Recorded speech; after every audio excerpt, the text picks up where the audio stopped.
मुड़ बिगाड़ देला धसल कोरोना महामारी बीमारी ऐसा भाई के अपना मर्द में हरारू के अलग रखे तो का कहता भाई हो बड़ा किस लिए के मन करता है लेकिन कोरोना की वजह से छोड़ दी हो भाई हो किचन मारे लाल काला हंगवाए किचन मारे लाल काला हंगवाए जोबना गोला बताई माँ तो तेरा चलिए मैं कल परा ये रानी तो हर चलिए मैं कल परा कि जैसे न सोचले रहनी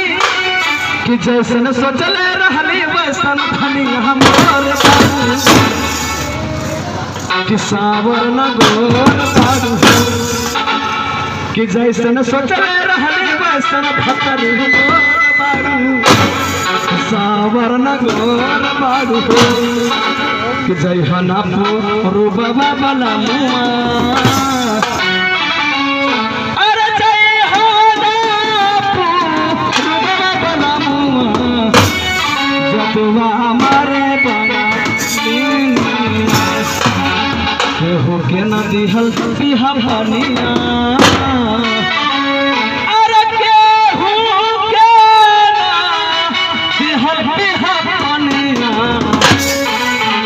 जदुबारे बना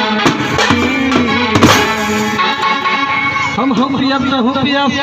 समुड़ बना लिहल जाता चला चादरा अरे चला चादरा मेरा बाबू हो तो चला चादरा ताजा ताजा फल रसदार बड़ुए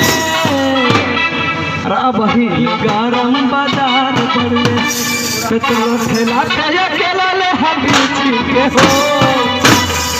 बोला का भाव बात हरा अरे लीची के हो